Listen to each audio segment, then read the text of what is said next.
Dear student, good evening. स्वागत है आपका दक्ष कंपटीशन क्लासेस के यूट्यूब चैनल पर। एक बार फिर स्वागत करता हूं आपका अपने यूट्यूब चैनल दक्ष कंपटीशन क्लासेस पर। और कैसे हैं आप सभी लोग? उम्मीद करता हूं अच्छे होंगे, ज़बरदस्त होंगे और अच्छे तरीके से अपनी पढ़ाई कर रहे होंगे। जैसे कि आपको पता है, एसएससी स्टेनोग्राफर और एसएस जो RPF, railway, NTPC, ALP technician और कांस्टेबल और एसआई, इनकी तैयारी जोरों शोरों से चल रही है ऑप्शन। तो उसी को मद्देनजर रखते हुए मैंने भी सोचा है कि कुछ प्रश्न आपको प्रोवाइड कराए जाएं जो प्रीवियस एग्जाम में पूछे गए प्रश्न हैं ऑप्शन। तो उन प्रश्नों को मैं आपके सामने लेकर आया हूं और आपके लिए बहुत ही महत्वपूर्ण होगी ये वीडियो। मैं अपने सभी विद्यार्थियों से कहना चाहूँगा, जितने विद्यार्थी मेरे साथ बने हुए हैं इस वीडियो को कंप्लीट लगाएं, क्योंकि एसएससी स्टेनोग्राफर इन प्रश्नों का चढ़ा हुआ है और अच्छे से इन प्रश्नों को पूछता है।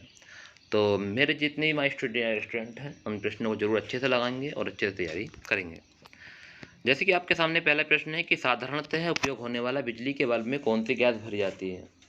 साधारणतः उपयोग होने वाला बिजली के बल्ब में कौन सी गैस भरी जाती है। बहुत ही ज़बरदस्त क्वेश्चन है, कई बार एग्जाम में पूछा गया प्रश्न है क्वेश्चन। अगर आप इसका जवाब जानते हैं, इसका सही आंसर जानते हैं, जरूर कमेंट में मुझे बताएं। तो साधारण उपयोग में होने वाले बिजली के बल्ब में कौन सी गैस भरी होती है। पहला ऑप्शन है नाइट्रोजन, दूसरा है नियोन, तीसरा है ओजोन और चौथा है ऑक्सीजन। तो क्या हो जाएगा इस प्रश्न का सही आंसर? एक बार कमेंट जरूर करेंगे और बताएंगे कि साधारण उपयोग होने वाली बिजली के बल्ब में कौन सी गैस भरी होती है। तो बताएं कमेंट में। तो इस प्रश्न का सही आंसर हो जाएगा नियोन। ऑप्शन नंबर 20 प्रश्न का सही आंसर है नियोन। रेडियो एक्टिविटी की खोज किसने की? रदरफोर्ड ने, क्वेरेल ने, बोर ने, मैडम क्यूरी ने। तो रेडियो एक्टिविटी की खोज किसने की थी? क्वेश्चन नंबर 2 पर हम आ गए हैं। तो क्वेश्चन नंबर 2 का सही आंसर क्या होने वाला है, एक बार बताएंगे कमेंट में कि रेडियो एक्टिविटी की खोज किसने की? रदरफोर्ड, क्वेरेल या बोर ने या मैडम क्यूरी ने। तो रेडियो एक्टिविटी जो खोज की थी वो किसने की थी? इस प्रश्न का सही आंसर होगा क्वेरेल। ऑप्शन नंबर 20 प्रश्न का सही आंसर क्वेरेल ने की थी। ठीक है क्वेश्चन। नेक्स्ट है, एक वस्तु का जड़त्व की प्रत्यक्ष निर्भरता करता है द्रव्यमान पर, वेग पर, आयतन पर, संवेग पर। एक वस्तु का जड़त्व की प्रत्यक्ष निर्भरता करता है द्रव्यमान पर, वेग पर, आयतन पर या संवेग पर। क्या हो जाएगा क्वेश्चन नंबर 3 का सही आंसर? एक बार क्वेश्चन को पढ़ेंगे, 4 ऑप्शन आपके सामने हैं, बताएंगे मुझे क्या हो जाएगा इस प्रश्न का सही आंसर।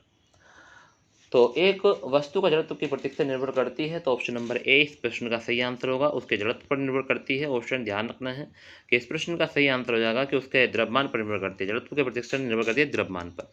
ऑप्शन नंबर ए इस प्रश्न का सही आंसर होगा। ऑप्शन ये अच्छा प्रश्न आपके सामने लेकर आ रहा हूँ, आप लोग अच्छे तैयारी करते रहें और पढ़ते रहें। नेक्स्ट, ध्वनि का वेग सूखी हवा में नमी हवा से कम है, सूखी हवा से नमी हवा से अधिक, या सूखी एवं नमी दोनों के समान होता है, या माध्यम के घनत्व के स्वतंत्र होता है। बताएंगे क्वेश्चन नंबर 4 का कि ध्वनि का वेग। क्वेश्चन नंबर 4 पर हम आ गए हैं ऑप्शन। क्वेश्चन नंबर 4 का सही आंसर क्या होने वाला है? तो क्वेश्चन नंबर 4 का जो सही आंसर होने वाला है वो होगा सूखी हवा से नमी हवा से अधिक। ऑप्शन नंबर 20 प्रश्न का सही आंसर है कि सूखी हवा से नमी हवा से अधिक होता है। ऑप्शन नंबर 20 प्रश्न का सही आंसर है। स्टेनलेस स्टील मिश्र धातु है लोहे और तांबे का, लोहे और जस्ते का, लोहे और क्रोमियम का, या लोहे और ग्रेफाइट का। स्टेनलेस स्टील मिश्र धातु है, किसका मिश्र धातु ये पूछा है। स्टेनलेस स्टील जो है वो किसका मिश्र धातु है? अच्छा प्रश्न है, वेरी वेरी महत्वपूर्ण प्रश्न है। क्वेश्चन नंबर 5 पर हम आ गए हैं। तो स्टेनलेस स्टील जो मिश्र धातु है वो किसका है? तो इस प्रश्न का सही आंसर जो होने वाला है वो क्या हो जाएगा? तो आप सभी लोग जानते हैं, 4 ऑप्शन आपके सामने हैं, बताएंगे मुझे। तो इस प्रश्न का सही आंसर लोहे और क्रोमियम का हो जाएगा, लोहे और क्रोमियम। ऑप्शन नंबर सी इस प्रश्न का सही आंसर है। भौतिक परिवर्तन का एक उदाहरण है हवा में चांदी के बर्तनों का काला होना, मोमबत्ती का जलना, दूध से दही का बनना, पानी में चीनी का घुलना। भौतिक परिवर्तन का एक उदाहरण है, ये पूछा है। कितना जबरदस्त क्वेश्चन है स्टूडेंट। तो आप अगर इसका प्रश्न का आंसर जानते हैं तो जरूर मुझे बताएंगे कि भौतिक परिवर्तन का जो एक उदाहरण है वो कौन सा है। हवा में चांदी के बर्तनों का काला होना, मोमबत्ती का जलना, दूध से दही का बनना, या पानी में चीनी का घुलना। तो भौतिक परिवर्तन का एक उदाहरण है। क्वेश्चन नंबर 6 का सही आंसर क्या होने वाला है? तो क्वेश्चन नंबर 6 का सही आंसर हो जाएगा पानी में चीनी का घुलना। ऑप्शन नंबर डी इस प्रश्न का सही आंसर होगा। तो क्वेश्चन नंबर डी इस प्रश्न का सही आंसर का भौतिक परिवर्तन का उदाहरण है पानी में चीनी का घुलना। Option number D. नेक्स्ट है, पेरिस ऑफ प्लास्टर का सूत्र क्या है? CaSO4 CaSO4 H2O, CaSO4 का होल ट्वाइस H2O डी और CaSO2 H2O। तो बताएंगे पेरिस ऑफ प्लास्टर का रासायनिक यानी सूत्र जो है वो क्या है? तो पेरिस ऑफ प्लास्टर का सूत्र बताना है, क्या हो जाएगा इस प्रश्न का सही आंसर? क्वेश्चन नंबर 7 पर आ गए हैं। क्वेश्चन नंबर 7 का सही आंसर आपने कमेंट किया, वेरी गुड ऑप्शन, बहुत बढ़िया। ऑप्शन नंबर सी हो जाएगा CaSO4 का होल ट्वाइस इंटू H2O इन डी, ठीक है, ब्रैकेट में डी है, तो ऑप्शन नंबर सी इस प्रश्न का सही आंसर होगा। पेरिस ऑफ प्लास्टर CaSO4 का होल ट्वाइस H2O और डी हो जाएगा, ध्यान रखना है। नींबू खट्टा किस कारण से होता है? हाइड्रोक्लोरिक अम्ल के, एसिडिक अम्ल से, टायटेरिक अम्ल से या साइट्रिक अम्ल से? तो नींबू खट्टा किस कारण से होता है ये पूछा है। क्वेश्चन नंबर 8 पर हम आ गए हैं। तो नींबू खट्टा किस कारण से होता है, इस प्रश्न का जो सही आंसर होगा वो क्या होने वाला है? तो आप सभी लोग जानते हैं साइट्रिक अम्ल से होता है नींबू खट्टा। किससे होता है? साइट्रिक अम्ल के कारण होता है नींबू खट्टा। ऑप्शन नंबर डी इस प्रश्न का सही आंसर है, साइट्रिक अम्ल। वायु एक है, यौगिक है, तत्व है, मिश्रण है, विद्युत अपघट्य है? तो वायु एक है, वायु क्या है? तो यौगिक है, तत्व है, मिश्रण है, विद्युत अपघट्य है। तो बताएंगे। क्वेश्चन नंबर 9 पर हम आ गए हैं। क्वेश्चन नंबर 9 का सही आंसर क्या होने वाला है? तो वायु एक है, इस प्रश्न का सही आंसर जो मिश्रण है। ऑप्शन नंबर सी इस प्रश्न का सही आंसर है, वायु एक मिश्रण है। हंसाने वाला गैस कौन सा है? हंसाने वाला gas nitric oxide, nitrogen pentoxide, nitrogen peroxide, nitrous oxide. तो बताएंगे हंसाने वाला गैस कौन सा है। क्वेश्चन नंबर 10 पर हम आ गए हैं। हंसाने वाला गैस का नाम बताना है, कौन सी है। चार ऑप्शन आपके सामने हैं, ऑप्शन एक बार जरूर कमेंट में बताएं कि हंसाने वाला गैस कौन सा हो जाएगा। तो इस प्रश्न का जो सही आंसर है nitrous oxide N2O, nitrous oxide, ठीक है, ध्यान रखना है। हंसाने वाला गैस होता है nitrous oxide, option number D इस प्रश्न का सही आंसर है। क्वेश्चन नंबर 11 पर आ गए हैं। निम्नलिखित में सबसे भारी तत्व कौन सा है? तांबा है, यूरेनियम, एल्युमिनियम, चांदी। सबसे भारी तत्व के बारे में बात चल रही है कि सबसे भारी तत्व कौन सा है? तांबा, यूरेनियम, एल्युमिनियम, चांदी। क्वेश्चन नंबर 11 पर हम आ गए हैं। क्वेश्चन नंबर 11 का सही आंसर होने वाला क्या हो जाएगा? तो सबसे भारी तत्व का नाम बताना है। सबसे भारी तत्व कौन सा है? तो इस प्रश्न का सही आंसर है यूरेनियम। सबसे भारी तत्व है यूरेनियम, ऑप्शन नंबर 20 प्रश्न का सही आंसर है। जल की स्थायी कठोरता का कारण है कैल्शियम कार्बोनेट, कैल्शियम तथा मैग्नीशियम के क्लोराइड और सल्फेट, सोडियम पोटेशियम के क्लोराइड और सल्फेट, या उपयुक्त में से कोई नहीं। जल की स्थायी कठोरता का कारण क्या है? ऑप्शन नंबर बताएंगे। क्वेश्चन नंबर 12 पर हम आ गए हैं। जल की स्थायी कठोरता का कारण क्या है?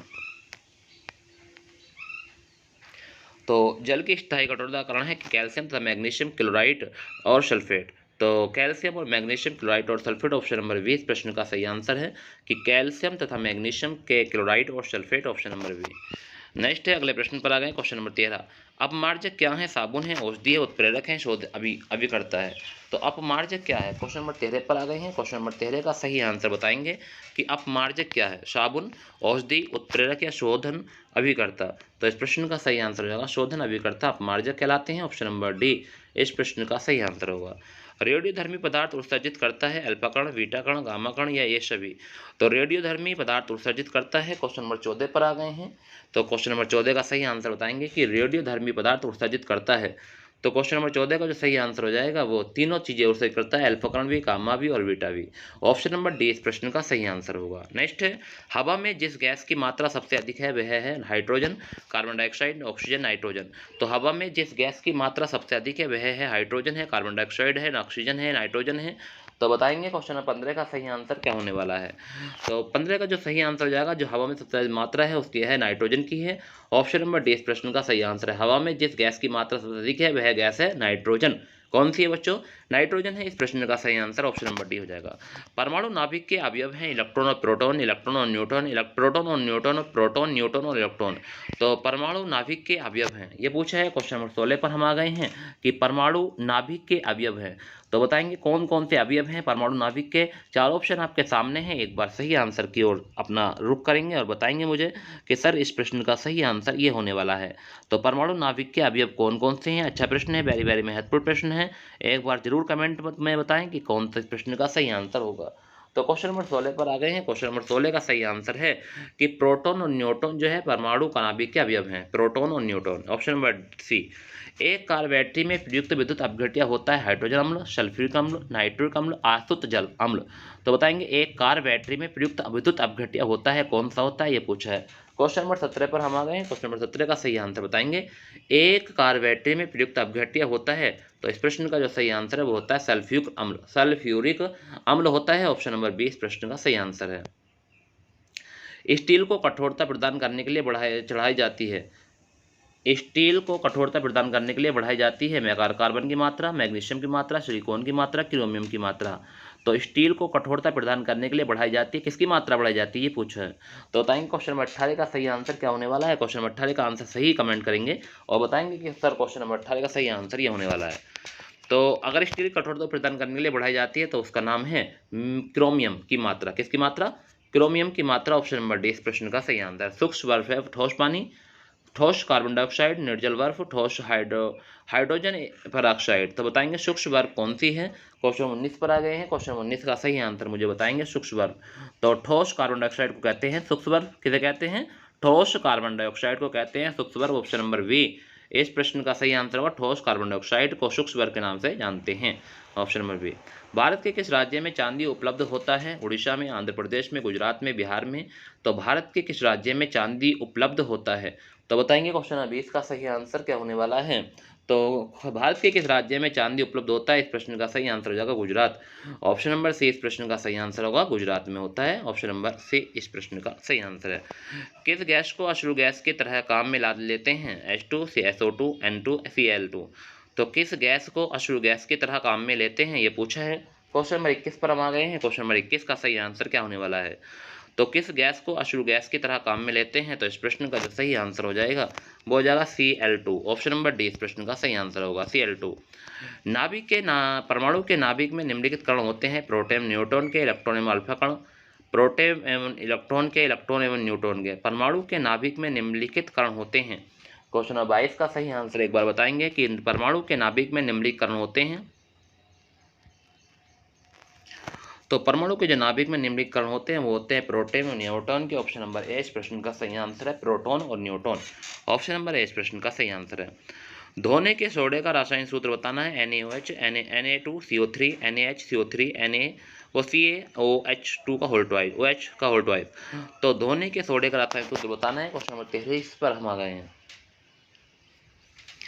तो क्वेश्चन नंबर 23 का सही आंसर क्या होने वाला है। क्वेश्चन नंबर 23 का सही आंसर है Na2CO3 का होल ट्वाइस, CO3, Na2CO3 यानी धोने के सोडे का रासायनिक सूत्र है धोने के सोडे का रासायनिक सूत्र का नाम है Na2CO3। ध्यान रखना क्वेश्चन बोलने में ही दिक्कत आ रही है, बताओ आज प्रश्न पढ़ने को दिक्कत आ रही है। चलिए कोई नहीं, आगे चलते हैं। ठोस कपूर के से कपूर वाष्प बनाने की प्रक्रिया को कहते हैं बाष्पीकरण, हिमीकरण, पिघलना या ऊर्ध्वपातन। तो ठोस कपूर से कपूर वाष्प बनाने की प्रक्रिया को क्या कहते हैं। कितना जबरदस्त क्वेश्चन है। क्वेश्चन 24 कई बार एग्जाम पूछा गया प्रश्न है। तो ठोस कपूर से कपूर वाष्प बनाने की प्रक्रिया को कहते हैं हिमनीकरण। क्या कहते हैं, हिमनीकरण कहते हैं। ऑप्शन नंबर वे इस प्रश्न का सही आंसर है। निम्न में सबसे सख्त कौन सा है। हीरा है, गिलास है, क्वार्टज है, प्लेटिनम है। तो निम्न में से सबसे सख्त कौन है। हीरा, गिलास, क्वार्टज, प्लेटिनम। तो बताएंगे क्वेश्चन 25 का सही आंसर क्या होने वाला है। निम्न में से सबसे सख्त कौन है। तो निम्न में से जो सबसे सख्त है तो आप सभी लोग जानते हैं कि वह है हीरा। कौन सा है, हीरा है। नेक्स्ट है, निम्न में से किसे सूक्ष्म बर्फ कहते हैं। डिहाइड्रेट बर्फ को, पहाड़ों पर गिरने वाली प्राकृतिक बर्फ को, या ठोस कार्बन डाइऑक्साइड, ठोस कार्बन मोनोऑक्साइड को। तो निम्न में से किसे ठोस बर्फ कहते हैं। तो आप सभी लोग जानते हैं सूक्ष्म बर्फ किसे कहते हैं। तो क्वेश्चन 26 पर हम आ गए हैं। सूक्ष्म बर्फ किसे कहते हैं ये पूछा है। तो क्वेश्चन नंबर 26 का जो सही आंसर है वो हो जाएगा ठोस कार्बन डाइऑक्साइड को सूक्ष्म बर्फ के नाम से जानते हैं। ऑप्शन नंबर सी सही आंसर होगा। नेक्स्ट है सबसे कड़ा पदार्थ है प्लेटिनम, हीरा, इस्पात, पत्थर। तो सबसे कड़ा पदार्थ कौन सा है ये पूछा है। क्वेश्चन नंबर 27 पर हम आ गए हैं। तो क्वेश्चन नंबर 27 का सही आंसर कमेंट करेंगे, सबसे कड़ा पदार्थ कौन सा है। तो सभी स्टूडेंट जानते हैं कि सबसे कड़ा पदार्थ कौन सा है, एक बार जरूर बताएंगे कमेंट में। तो इसका सही आंसर है हीरा है। ऑप्शन नंबर 20 प्रश्न का सही आंसर है। निम्न में से कौन सा पदार्थ साबुन बनाने में प्रयोग होता है। वनस्पति तेल, मोमबिल तेल, किरासन तेल या कटिंग तेल। तो निम्न में से कौन सा पदार्थ साबुन बनाने में प्रयोग होता है। क्वेश्चन नंबर 28 पर आ गए हैं। तो क्वेश्चन नंबर 28 का जो सही आंसर हो जाएगा वो हो जाएगा वनस्पति तेल। खाना बनाने में प्रयोग की जाने वाली गैस मुख्यतः carbon dioxide, carbon monoxide, methane, nitrogen व ऑक्सीजन गैसों का मिश्रण। तो बताएंगे क्वेश्चन नंबर 29 पर आ गए हैं। क्वेश्चन 29 का सही आंसर क्या होने वाला है। तो खाना बनाने में प्रयोग की जाने वाली गैस मुख्यतः कौन सी है। तो आप सभी लोग जानते हैं मीथेन है। ऑप्शन नंबर सी सही आंसर होगा। वाहनों से निकलने वाली प्रदूषित गैस मुख्यतः कार्बन डाइऑक्साइड, कार्बन मोनोऑक्साइड, मास्ट gas, nitrogen oxide. Question number 30 पर आ गए हैं। तो वाहनों से निकलने वाली प्रदूषित गैस मुख्यतः कौन सी, ये पूछा है। तो इस प्रश्न का सही आंसर जो है कार्बन मोनोऑक्साइड, ऑप्शन नंबर 20 प्रश्न का सही आंसर है। निम्न पदार्थों में से कौन सा पदार्थ खाने की वस्तुओं का परिरक्षक में प्रयोग होता है। तो निम्न पदार्थों में से कौन सा पदार्थ खाने की वस्तुओं का परिरक्षक में प्रयोग होता है। Citric acid, potassium chloride, sodium बेंजोनाइट या सोडियम क्लोराइड। तो निम्न पदार्थों में से कौन सा पदार्थ खाने की वस्तुओं का परिरक्षण में प्रयोग होता है। क्वेश्चन 31 पर आ गए हैं और क्वेश्चन नंबर 31 का जो सही आंसर है वो है sodium benzoate, sodium benzoate, option number C सही आंसर है। एल्यूमिनियम का अयस्क है lignite, ferrous oxide, siderite, bauxite. तो एल्यूमिनियम का अयस्क है, किसका अयस्क है एल्यूमिनियम, ऑप्शन नंबर 32 पर आ गए हैं। तो क्वेश्चन नंबर 32 का जो सही आंसर है वो जाएगा फेरस ऑक्साइड का, ऑप्शन नंबर बी इस प्रश्न का सही आंसर होगा फेरस ऑक्साइड। रेडियो कार्बन तिथि निर्धारण विधि का प्रयोग होता है भवनों की आयु का पता लगाने में, जीवाश्मों की आयु का पता लगाने में, चट्टानों की आयु का पता लगाने में, उपयुक्त सभी। तो रेडियो कार्बन तिथि निर्धारण विधि का प्रयोग होता है। तो बताएंगे क्वेश्चन नंबर 33 का सही आंसर। तो रेडियो कार्बन तिथि निर्धारण का प्रयोग होता है जीवाश्म की आयु का पता लगाने के लिए, ऑप्शन नंबर 20 प्रश्न का सही आंसर है जीवाश्म की आयु का पता लगाने के लिए। निम्नलिखित में से किसे लाफिंग गैस कहते हैं, SO2, CO2, N2O, O3। तो बताएंगे लाफिंग गैस किसे कहते हैं, नाइट्रस ऑक्साइड को कहते हैं। आप सभी लोग जानते हैं इस प्रश्न का सही आंसर N2O को कहते हैं, नाइट्रस ऑक्साइड। द्रवित पेट्रोलियम गैस होती है इथेन, प्रोपेन, ब्यूटेन सभी का मिश्रण, ऑप्शन नंबर बताएंगे क्या हो जाएगा सही आंसर। द्रवित पेट्रोलियम गैस होती है।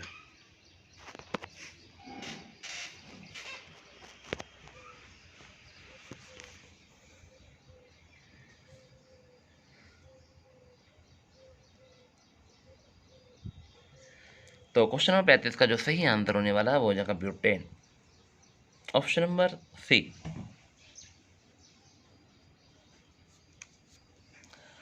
तो ऑप्शन नंबर सी इस प्रश्न का सही आंसर होगा, द्रवित पेट्रोलियम गैस होती है ब्यूटेन। तो ये थे आज के हमारे वेरी महत्वपूर्ण प्रश्न, आपको कैसे लगे एक बार कमेंट में जरूर बताना। अगर आप मेरे चैनल पर न्यू हैं तो मेरे चैनल को जरूर सब्सक्राइब कर लेना प्लीज़, और वीडियो को आगे भी शेयर करना, ठीक है। जो लोग अभी हमसे नहीं जुड़े हैं आपकी जिम्मेदारी है आपको हम तक पहुँचाना, ठीक है, क्योंकि आप तो हमको जान चुके हैं, जो लोग अभी हमसे नहीं जुड़े हैं उन हम हमसे वाकिफ़ नहीं हैं। तो मैं अपने सभी प्यारे विद्यार्थियों से कहना चाहूँगा कि एक बार सभी को वीडियो शेयर करें और बताएं उनसे कि यहाँ से प्रश्न पढ़ें, मात्र कम समय में अच्छे प्रश्न। सिर्फ हम प्रश्नों पर फोकस रखते हैं स्टूडेंट, ये आप जानते हैं, ठीक है। तो इसी के साथ आज की वीडियो का समापन करते हैं, कल मिलते हैं इसी वक्त इसी टाइम, ठीक है। और thank you very much student.